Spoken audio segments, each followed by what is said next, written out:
Bom dia para todos, paz do Senhor Jesus. Parabéns às mamães, hoje é dia delas. Como dizia o poeta, mãe é uma só que a gente tem no mundo. Mãe é o amor mais puro e mais profundo. Feliz quem tem a sua mamãe e pode abraçá-la. Feliz quem teve e pôde abraçar. A minha já partiu, faz 8 meses. E eu gostava de sentar com a minha mãe e contar histórias. E ela gostava de contar histórias do passado, especialmente da infância dela, da juventude. Eu aproveitei muito bem o tempo que minha mãe esteve entre nós. E o amor de mãe é a expressão do amor de Deus. Depois do amor de Deus, o amor de mãe é o maior amor do mundo. É o amor de mãe. Depois de Deus, o amor de mãe é o maior. E embora a mãe exerça grande influência na vida dos filhos, ela nunca é responsável pelas escolhas dos filhos. Evidentemente que ela tem uma grande influência, mas a decisão de cada filho, ela não tem responsabilidade pela escolha que cada um faz. Por 289 vezes na Bíblia, nós encontramos a palavra mãe. Portanto, elas são dignas de serem honradas mesmo. E o maior exemplo bíblico de mãe, certamente é Maria, a mãe do Senhor Jesus. Maria é a mãe agraciada, é a mãe sofredora e a mãe mais temente a Deus. E o Senhor Deus fez questão de deixar registrado a oração dela em Lucas, no Evangelho de Lucas, no capítulo 1, no verso 46, quando Maria diz assim: a minha alma engrandece ao Senhor, meu espírito exulta de alegria em Deus, o meu Salvador. Então aquela que gerou o Senhor Jesus não julgou por usurpação ser como Deus, pelo contrário, ela é muito enfática: a minha alma glorifica ao Senhor, o meu espírito exulta de alegria em Deus, o meu Salvador. Então ela declara que ela também precisa de um Salvador, que o Senhor é o Deus dela, que o Senhor é o Salvador da alma dela também. Por isso, Maria é agraciada, é bem-aventurada, é o exemplo de mãe para todas as mães do mundo todo.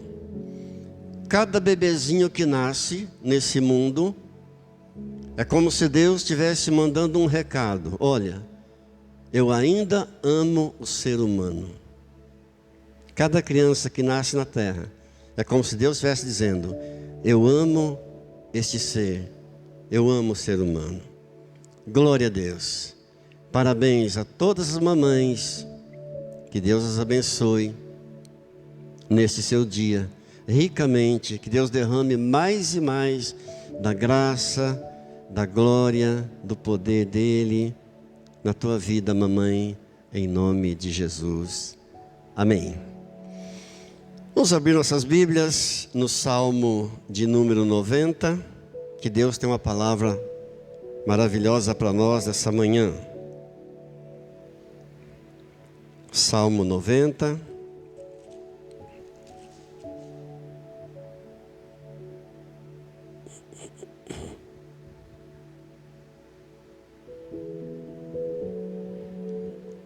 Te convido a se colocar de pé por reverência à palavra de Deus.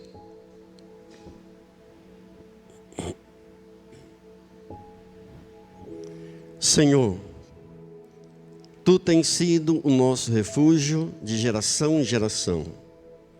Antes que os montes nascessem e se formassem a terra e o mundo, de eternidade a eternidade tu és Deus. Tu reduzes o homem ao pó e dizes: tornai filho dos homens, pois 1000 anos a teus olhos são como o dia de ontem que se foi, e como a vigília da noite. Tu os arrasta na torrente, são como um sono, como a relva, que floresce de madrugada viceja e floresce, à tarde murcha e seca. Pois somos consumidos pela tua ira e pelo teu furor, conturbados. Diante de ti puseste as nossas iniquidades, e sob a luz do teu rosto, os nossos pecados ocultos. Pois todos os nossos dias se passam na tua ira, acabam-se os nossos anos, como um breve pensamento.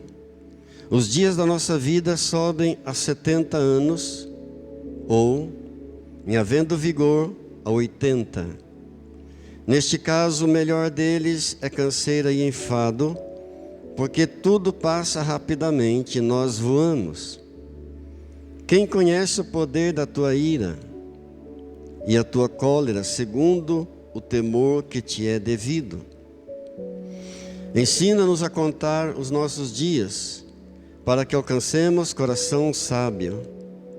Volta-te, Senhor, até quando? Tem compaixão de teus servos.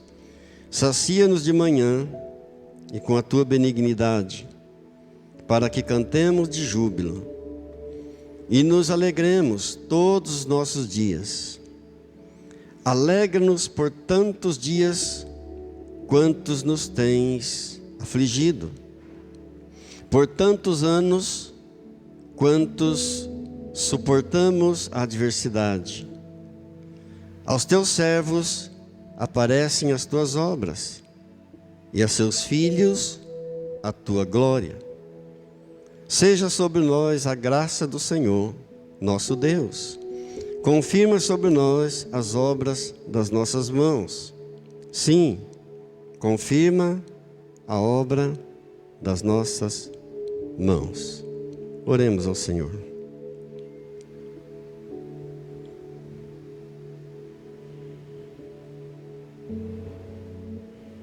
Querido Deus,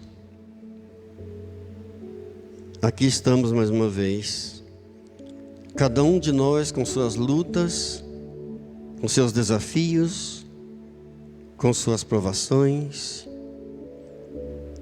E mais uma vez estamos aqui numa expectativa de que o Senhor venha falar conosco. E o Senhor venha falar conosco aquilo que nós precisamos ouvir. Primeiramente eu, Senhor, preciso muito ouvir o Senhor. Eu te peço, Senhor, nesta manhã, toma-nos em seus ombros, leva-nos ao lugar de descanso, leva-nos, ó Deus, à sala do trono, traz a tua cura, cura, Senhor, nossos corações, cura, Senhor, nossas feridas, as feridas da nossa alma. Oh Jesus querido, que a sua presença possa nos alcançar nesta manhã. Seja o derramar da sua compaixão abundante sobre nós essa manhã, sobre nós que somos vasos de barro. É isso que nós somos, Senhor, vasos de barro. Mas aprove ao Senhor derramar sobre nós o teu poder, a tua graça, a tua misericórdia, a tua unção. Dá-nos um coração flexível, Senhor, um coração quebrantado na tua presença. Muito obrigado, Deus, em nome de Jesus, amém. Diga graças a Deus. Esse Salmo 90 que você leu comigo é um salmo de Moisés, o único salmo que Moisés escreveu. Você sabe que a maioria dos salmos foram escritos pelo rei Davi. Salomão também escreveu 2 salmos. Os filhos de Corá escreveram vários outros salmos. Asaf também é autor de alguns salmos. Mas o único salmo que Moisés escreveu foi esse salmo de número 90. E Moisés começou o seu ministério um pouco tarde. Moisés começou o seu ministério com cerca de 80 anos de idade. E Moisés, ele era um criminoso. Ele era um assassino. Porque enquanto estava no Egito, Moisés presenciou uma briga entre um egípcio e um hebreu. E Moisés entrou no meio, comprou aquela briga e matou aquele egípcio. E portanto, com medo de retaliação, com medo de uma vingança, ele fugiu do Egito para Midian, casou-se com uma midianita, foi viver no deserto. E o pai dessa midianita, Jetro, era o sogro de Moisés. Ele tinha muitos rebanhos, era um sacerdote. E Moisés então passou a trabalhar como pastor, cuidador dos rebanhos de seu sogro Jetro. E foi dentro desse contexto que Deus o chamou, quando ele já tinha cerca de 80 anos. Então, se você tem menos de 80, não pense que é tarde não, Deus pode chamar você ainda. E Deus, nós vemos claramente que Deus verdadeiramente não faz acepção de pessoas.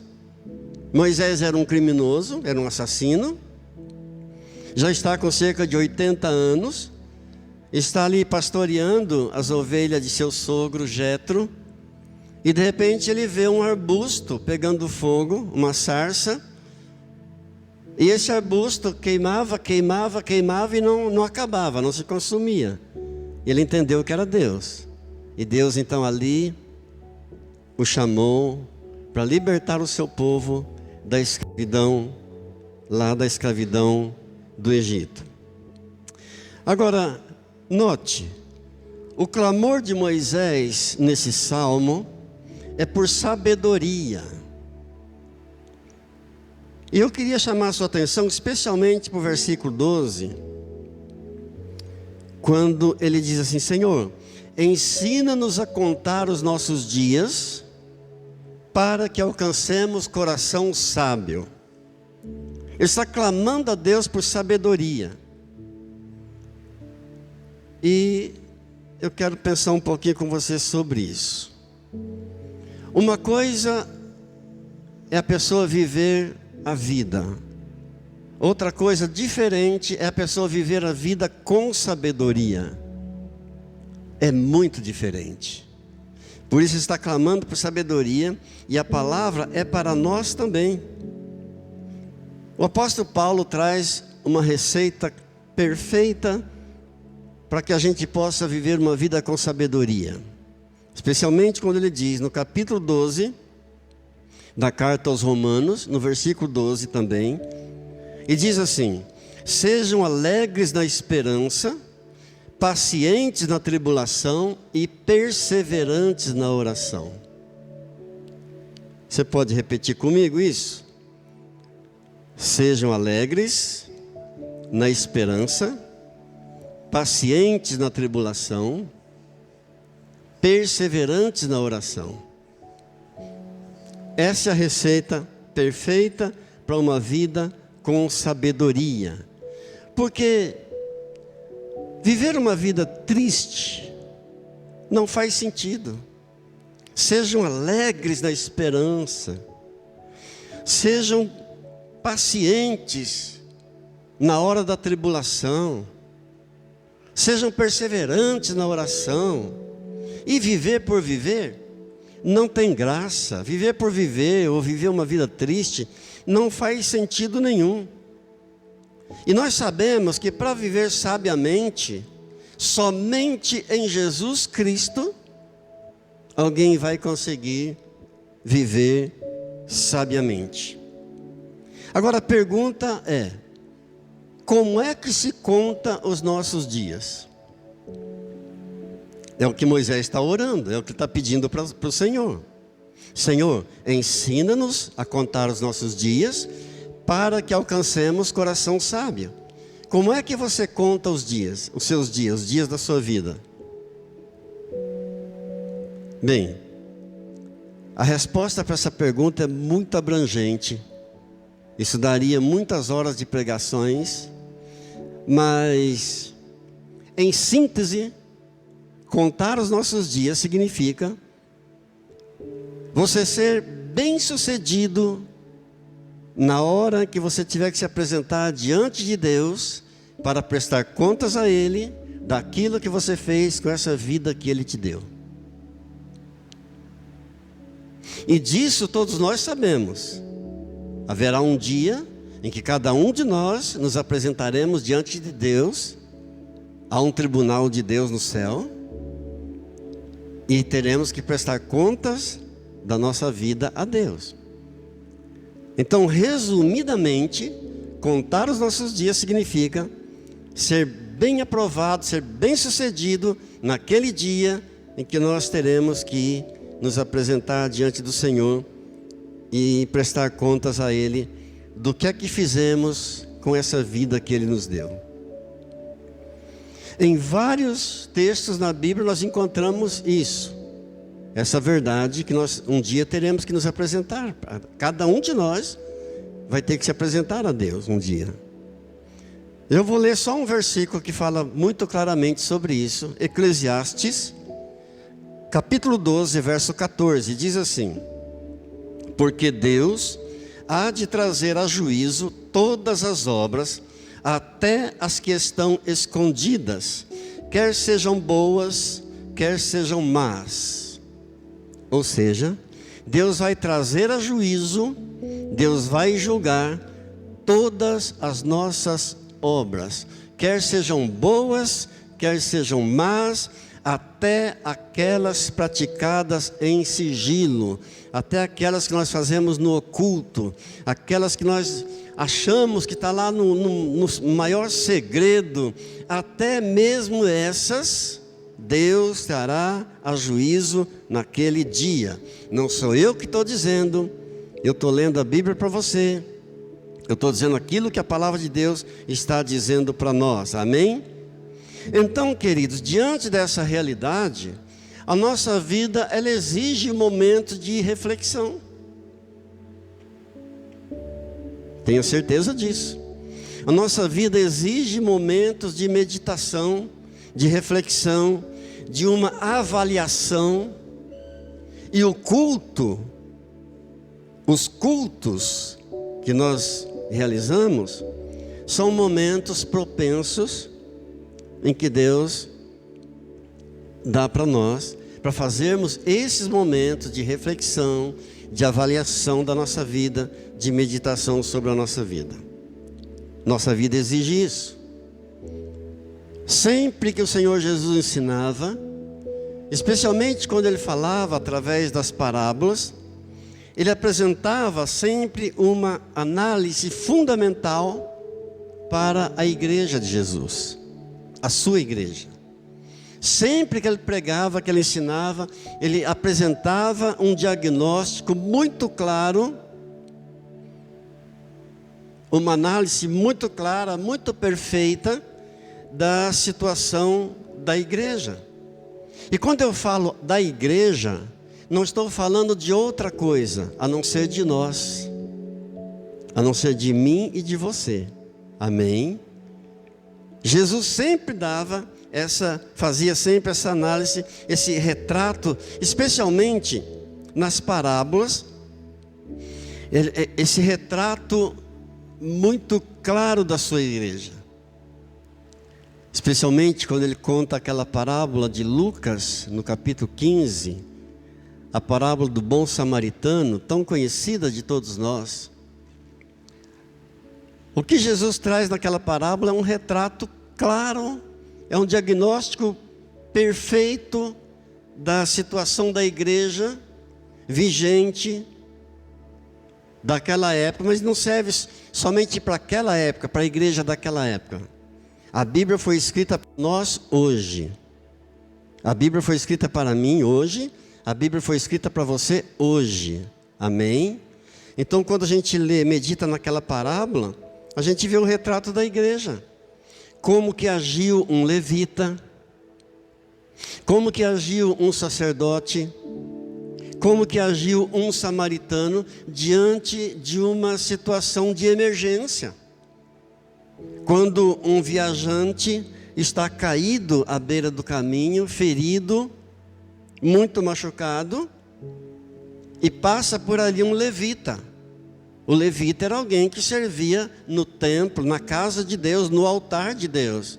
Mas ele passa de largo e não se preocupa, não está nem aí com aquele homem caído, machucado. De repente passa um sacerdote. Era outro alguém que servia a Deus no templo, na casa de Deus, no altar de Deus. E também passa e ignora aquele homem caído e machucado à beira do caminho. E finalmente vem um samaritano, um estrangeiro, e nem crente, nem da igreja era, mas quando viu aquele homem caído, ferido, se compadeceu, socorreu, deu ajuda, levou aquele homem a uma hospedaria, pagou toda a despesa, cuidou das feridas dele. Então, quando Jesus conta essa parábola, ele está dando o diagnóstico da igreja. É o triste retrato da igreja. Agora, é preciso nós entendermos que essas coisas, tristemente, lamentavelmente, acontecem nos bastidores da igreja. Não só no tempo de Jesus, mas lamentavelmente nos dias de hoje também. E na Bíblia, onde Jesus dá uma análise mais detalhada da situação da igreja, um diagnóstico mais exato da igreja, da sua igreja, nós encontramos no livro de Apocalipse. Especialmente nos capítulos 2 e 3, nas 7 cartas que Jesus envia para as 7 igrejas da Ásia, chamando ali cada pastor de cada igreja de anjo. O pastor da igreja é chamado pelo Senhor Jesus de o anjo da igreja. Então ele começa cada carta dizendo: ao anjo da igreja em Éfeso escreve, ao anjo da igreja em Esmirna escreve, ao anjo da igreja em Tiatira escreve, ao anjo da igreja em Filadélfia, ao anjo da igreja em Laodiceia. A cada carta, para cada igreja da Ásia, nas 7 cartas, ele chama cada pastor de cada igreja de anjo.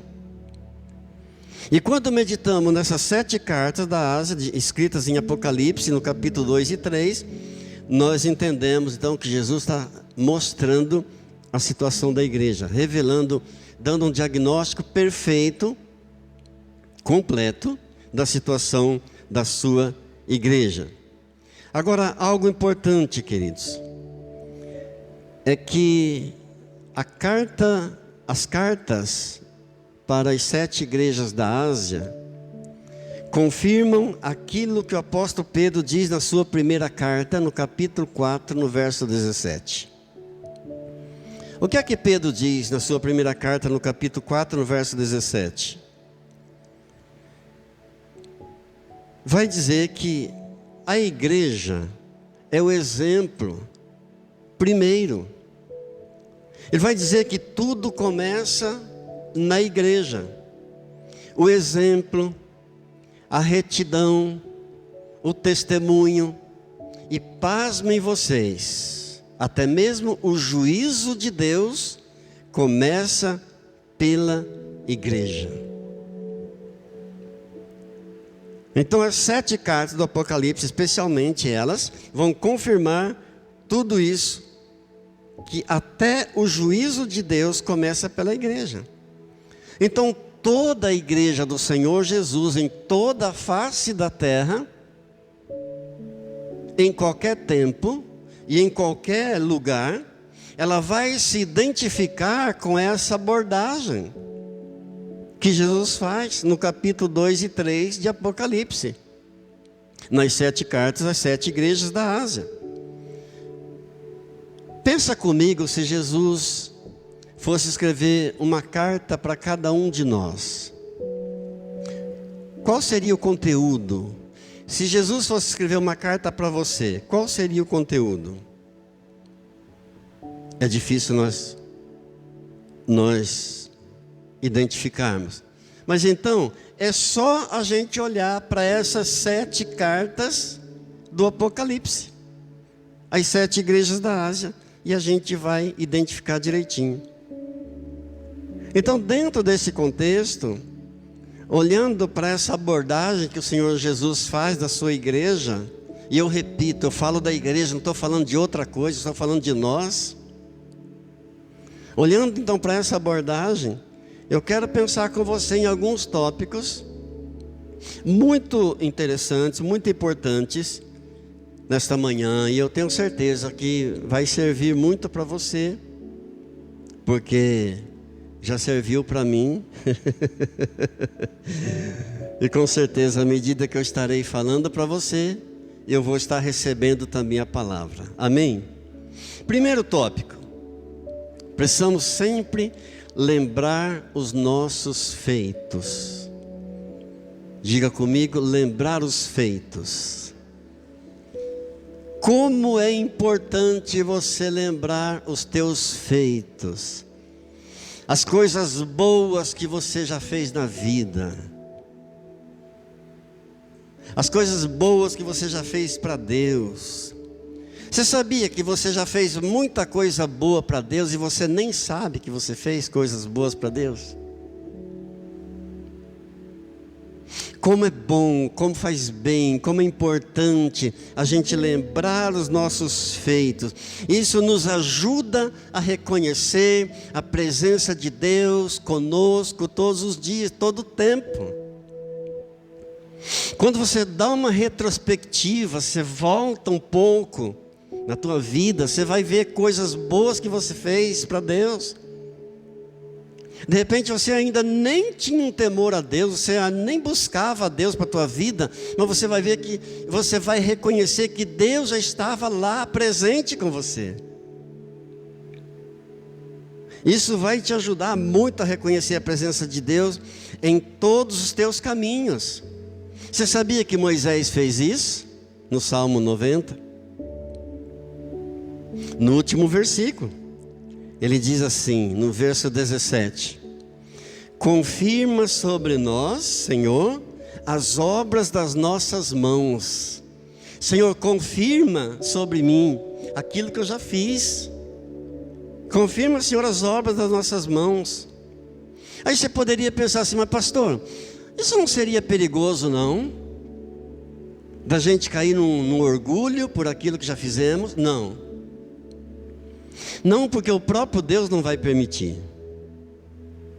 Lembram de Paulo?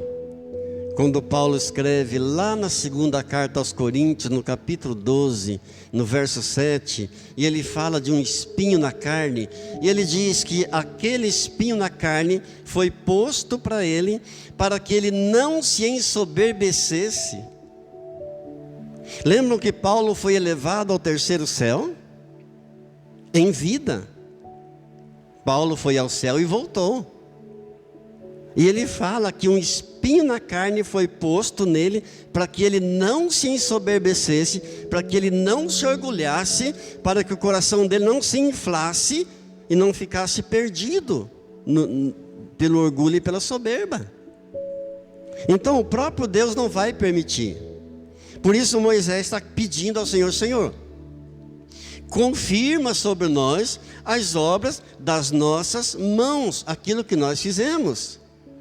E é exatamente o que o Senhor Jesus vai dizer para a igreja de Éfeso, no capítulo 2 de Apocalipse, também no versículo 2, quando ele diz assim: eu conheço as tuas obras.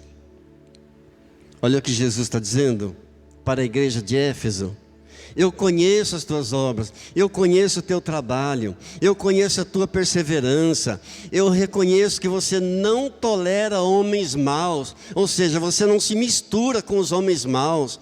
Eu vejo tudo isso. Jesus está dizendo. Amados, tudo aquilo que nós fazemos para Deus nos afeta. Sabia?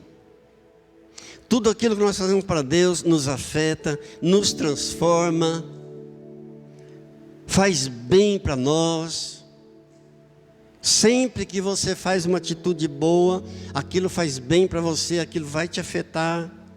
Eu conheço as tuas obras, Jesus está dizendo. Como já disse, acho que no culto anterior, se não me engano, na semana passada, eu disse que nós costumamos dizer que estamos fazendo a obra de Deus. Mas não é bem assim. Na verdade, é Deus que está realizando a sua obra em nós. Nós é que estamos sendo trabalhados por Deus. Eu vi uma camisa de um rapaz, um irmão, outro dia. E a camiseta dele estava escrita assim, na frente tinha uma figura do homem com uma pazinha. Sabe aquelas imagens que a gente vê na estrada, quando a estrada está em obras? Aquele homenzinho com uma pá na mão. Então havia um símbolo daquele na camiseta dele, e estava escrito assim, desculpe o transtorno, na frente. Eu pensei, por que desculpe o transtorno? Aí atrás, nas costas, estava escrito assim, eu estou em obra, Deus está fazendo um trabalho em mim. O Espírito Santo está trabalhando em mim. Essa é a grande verdade. Não somos nós que estamos fazendo a obra de Deus. É Deus que está fazendo uma obra dele em nós. Diga graças a Deus. Amém? Mas eu quero que você saiba de uma coisa. Esse entrosamento entre você fazendo a obra de Deus, Deus fazendo a obra dele em você, a sua entrega de vida a Deus, a sua perseverança no caminho do Senhor, a sua fidelidade a Deus, a sua devoção, vai refletir na eternidade da vida de muitas pessoas. Amém? Vou até repetir. Essa interação de você estar fazendo a obra de Deus, Deus está fazendo a obra dele em você, a sua perseverança, a sua fidelidade, a sua devoção a Deus, tudo isso vai refletir na eternidade da vida de outras pessoas. Tem sempre alguém olhando para nós, tem sempre alguém olhando para a tua vida.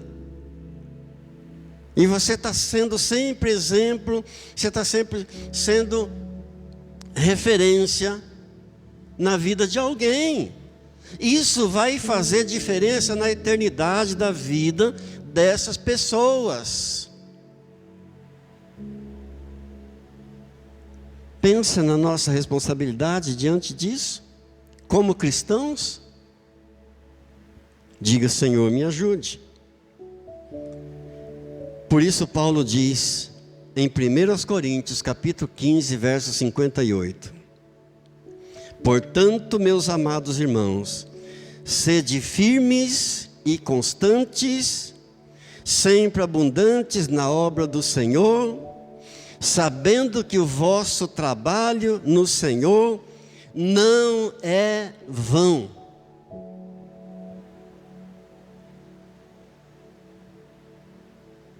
Sejam sempre firmes, sejam constantes na obra do Senhor, sabendo que no Senhor o teu trabalho não é vão. Até aquilo que você faz em secreto, aquilo que você faz para Deus em segredo,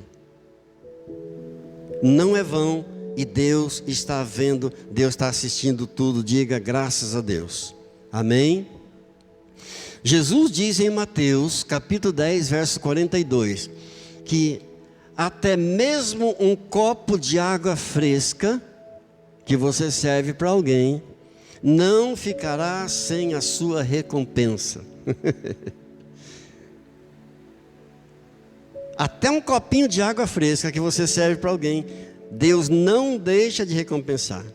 Queridos, a Bíblia diz que muitas coisas do passado nós precisamos esquecer. Tem coisas do nosso passado que a gente ficar lembrando, relembrando, remoendo, vai prender nossa vida. Não vai deixar a gente caminhar, não vai deixar a gente fluir. Mas tem muita coisa que nós precisamos lembrar.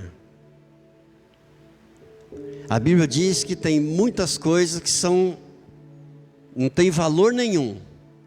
São como bolha de sabão. Passa, de repente acaba, como um vapor.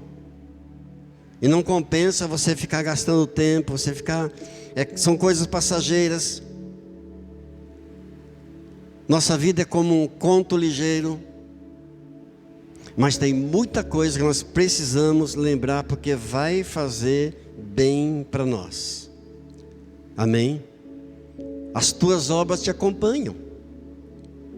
A Bíblia que diz, Apocalipse, capítulo 14, verso 13. Diz que as nossas obras nos acompanham. Ou seja, aquilo que você faz de bom, aquilo que você faz para Deus, você faz com amor, aquilo vai te acompanhar. Aquilo vai ser colocado a juízo. Você vai receber o galardão. Diga graças a Deus. Bom, o que mais? Lembrar os feitos produz também fé. Lembrar os feitos produz gratidão. Quando você lembra as coisas boas que você fez para Deus, vai produzir fé em você. E se você parar para pensar, queridos, tem tanta coisa boa na tua vida que você já fez, sim ou não? Tem ou não tem? Tem tanta história empolgante, coisas que muitas vezes você já até não se lembra mais, mas você fez coisas boas sim. Quando você para lembrar os feitos, é inevitável que você vai reconhecer a presença de Deus na tua vida. Eu, por exemplo, nunca esqueço de uma vez viajando, indo para Cajuru, à noite com a família, 3 filhos pequenos, e havia um rapaz agachado na beira da rodovia, e Deus falou, para e vai até ele. Eu nunca paro na estrada, especialmente à noite, ainda com a família, jamais eu faria isso. Mas Deus falou de uma forma tão firme comigo, que eu não hesitei, não fiquei pensando, será que eu paro? Está escuro, é um estranho. Eu nem pensei, já freiei o carro, voltei até onde aquele rapaz estava, ele estava bem na beirinha da faixa de rolamento, agachado. Me aproximei dele, estava chorando muito. E comecei a conversar com ele. Ele foi acalmando, orei com ele. Depois ele contou a história dele. Era um rapaz da igreja, tinha se afastado da igreja, tinha brigado com a noiva, tinha brigado com os pais. E certamente ele estava ali para cometeu um suicídio. Então disse para ele, entra no carro, vou te levar. Você mora onde? Santa Cruz da Esperança. Entra no carro, vou te levar. Me lembro que ele perguntou assim, meio assustado, mas você vai fazer isso? Falei, vou te levar na tua casa. Você vai descansar, amanhã é outro dia, você vai seguir tua vida. E fiz isso. Às vezes tem coisas que você fez na tua vida, coisas boas. Você deve ter histórias aí maravilhosas que você fez para Deus, que talvez você nem se lembre mais. Mas quando você se lembra, aquilo vai fazer bem para você, vai gerar fé, vai gerar gratidão no teu coração. Você vai reconhecer que Deus estava com você. Você vai reconhecer a presença de Deus na tua vida, no teu caminho. Muitas vezes lá atrás, lá na tua infância, na tua adolescência, na tua juventude. Que Deus nos ajude, amém, queridos? Se você parar, você vai ver, há muita coisa boa ainda. Por quê? Porque Jesus é a razão de tudo. Jesus é o motivo de tudo. Jesus é o começo de tudo. Jesus é o fim de tudo. Tudo começa em Jesus, tudo termina em Jesus. Lembrar os feitos nos ajuda também a perseverar. Nos ajuda a gente exercitar os nossos dons. Ajuda você permanecer firme no caminho do Senhor. A você permanecer no seu devocional todos os dias com Deus. Lembrar os feitos gera alegria no coração, gera esperança. E tem a ver com situações que nós suportamos no passado. Lembrar os feitos tem a ver com situações que você ultrapassou, que você suportou. Tem a ver com coisas que você aprendeu lá no passado, com aquelas coisas que você está lembrando. Amém? Agora, tem muita coisa do passado que nós temos que esquecer, senão vai nos prender. Quantas vezes, quantas memórias excelentes a gente tem da nossa vida, verdade ou não é? Que precisam ser lembradas. Curiosamente, para todas as igrejas, para as 7 igrejas da Ásia, nas 7 cartas, o Senhor Jesus diz a seguinte frase: eu conheço as tuas obras. Para todas elas. Para a igreja de Éfeso, de Esmirna, de Pérgamo, de Tiatira, de Filadélfia, de Laodiceia. Para todas elas o Senhor Jesus começa a carta dizendo: eu conheço as tuas obras. Não é por acaso, né? Não é por acaso. Certas ou erradas, Ele conhece. Boas ou más, Ele conhece. Aprovadas ou reprovadas, Ele conhece. Ele sabe de todas. Não se iluda. Jesus conhece cada uma das nossas obras. Amém? Nosso Deus é um memorial. Nosso Deus tem um caderno de lembranças. Está tudo registrado. Graças a Deus. Mas vamos então para o segundo tópico, e eu vou finalizar com esse segundo tópico. Ainda dentro desse contexto, o que é que significa contar os nossos dias, né? A oração que Moisés fez, lá no verso 12 do Salmo 90, Senhor, ensina-nos a contar os nossos dias, para que alcancemos coração sábio. Então, dentro disso ainda, eu quero pensar em mais um tópico com você, muito importante também. É o segundo tópico, que é avaliar a nossa história. O primeiro foi lembrar os nossos feitos, e o segundo, eu encerro com ele, avaliar a nossa história. Repita comigo: avaliar a nossa história. Só que agora a coisa aperta um pouquinho. Segura aí, porque agora vai arrochar um pouquinho nessa questão de avaliar a nossa história. Por quê? Porque lembrar os nossos feitos é fácil. Lembrar as coisas boas que você fez para Deus é tranquilo, é gostoso, é animador.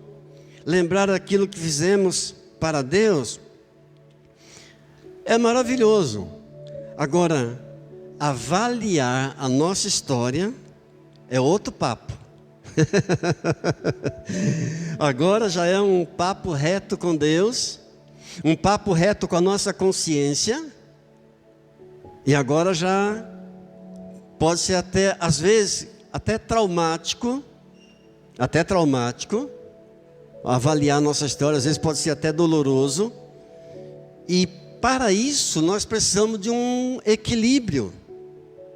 Precisamos da graça de Deus para isso, para você avaliar a sua história. Você precisa da graça de Deus, precisa de responsabilidade. Por quê?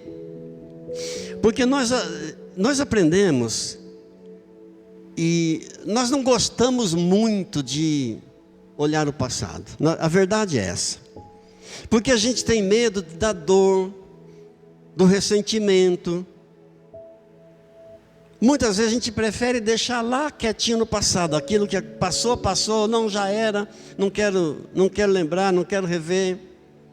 Porque a gente tem medo. E com isso, tem certas coisas que ficam prendendo a nossa vida hoje. Por falta da gente voltar um pouquinho e resolver questões lá de trás. Porque nós precisamos aprender a assumir nossos erros. Eu preciso aprender a assumir os meus erros, assumir meus BOs. Tratar com eles. E sobretudo precisamos aprender a nos perdoar. Às vezes a gente esquece disso.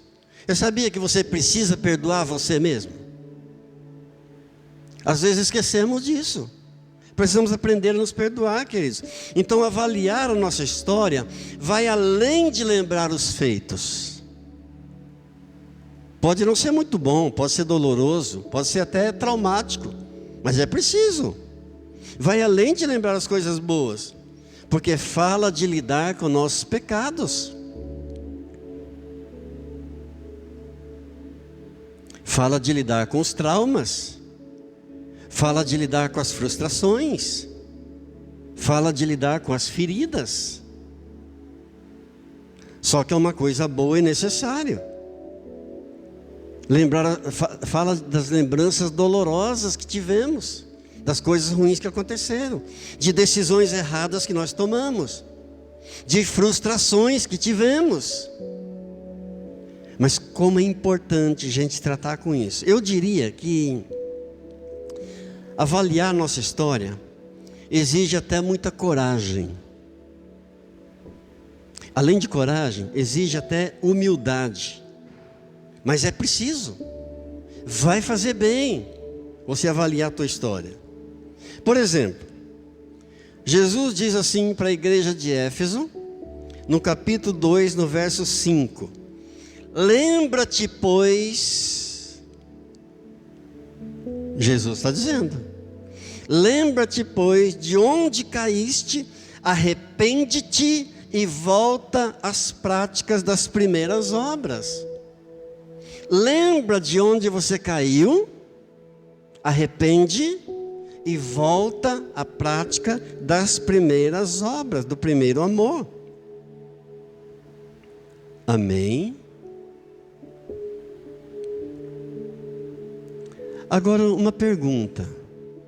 Pode surgir nesse momento uma pergunta muito importante. Não precisa responder para mim não. Só para você refletir. Aonde você errou?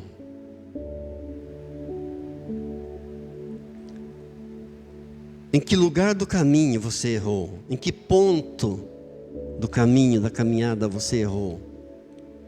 Você tomou decisão errada. Você pecou. Você ali teve um trauma.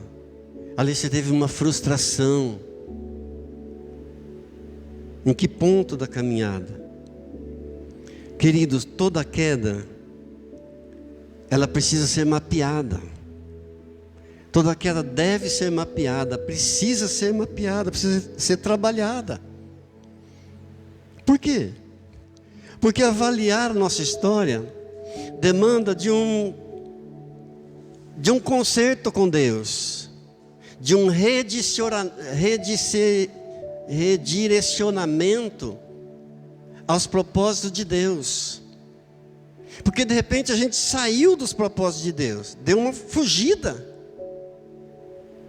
Não estou aqui acusando ninguém, por favor, me entenda. Não vim jogar pedra em ninguém aqui.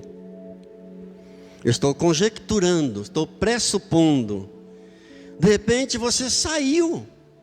Você deu uma escapadinha do propósito de Deus. Então avaliar a tua história significa você voltar ao caminho. Um reencontro com os propósitos de Deus para a tua vida.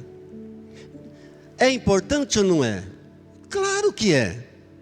Jesus está dizendo: lembra-te, pois, de onde caíste, arrepende-te e volta à prática das primeiras obras.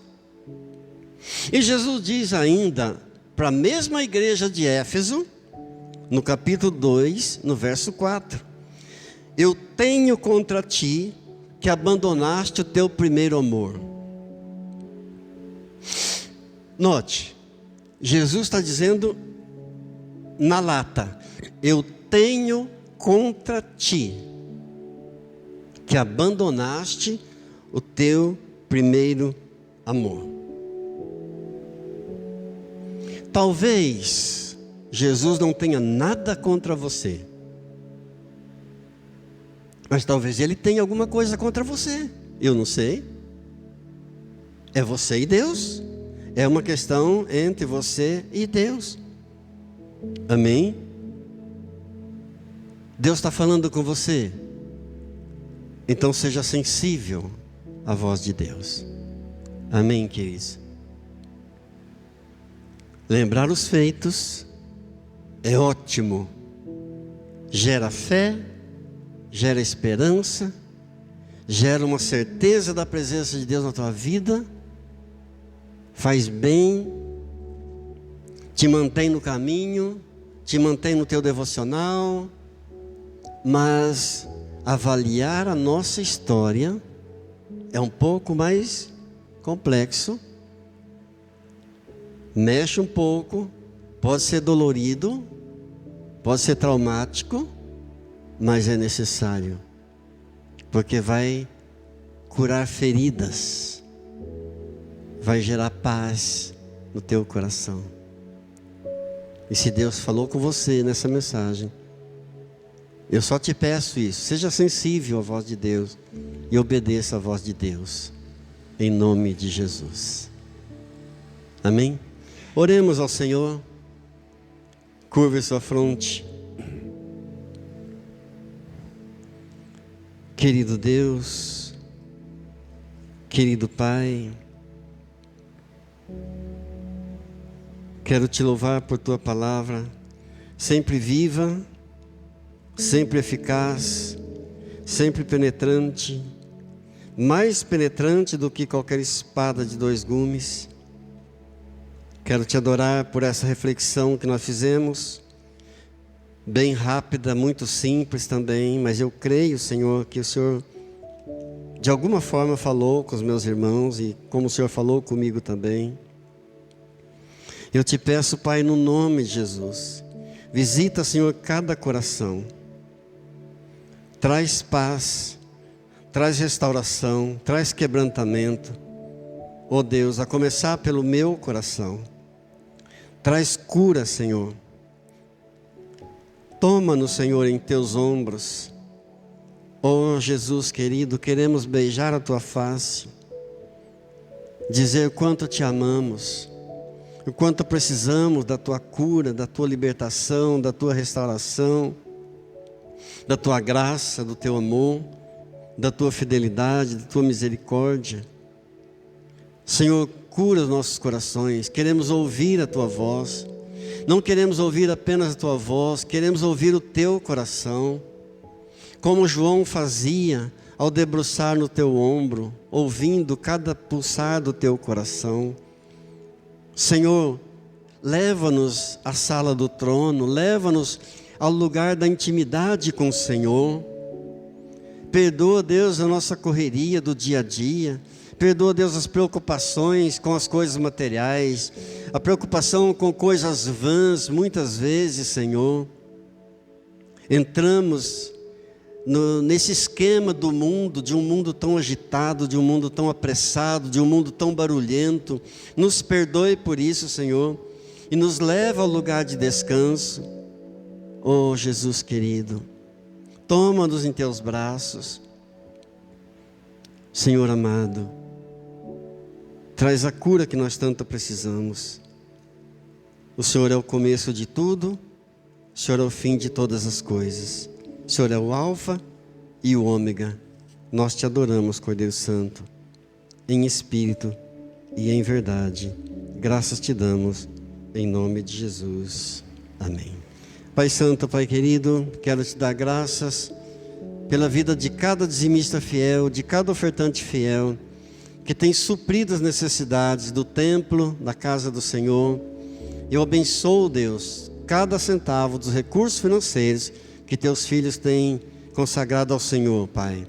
Em nome de Jesus, oramos pelas pessoas que estão passando por lutas, por dificuldades, as que estão sofrendo por alguma necessidade específica. O Senhor conhece cada coração, nós não sabemos. Eu oro, Pai, que o Senhor venha trazer o teu alívio, teu bálsamo, a tua cura, a restauração dos relacionamentos que estão quebrados, em nome de Jesus.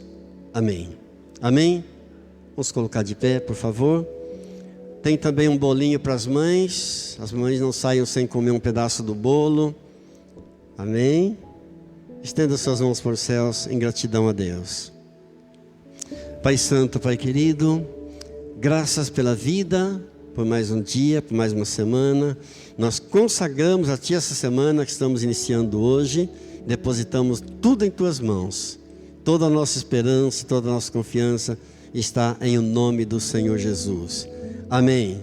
A graça do Senhor Jesus, o amor do Pai e a comunhão do Espírito Santo seja sobre a tua vida, sobre a tua casa, sobre a tua família, em nome de Jesus. Amém. Aplauda ao Senhor, dá glória a Deus. Amém.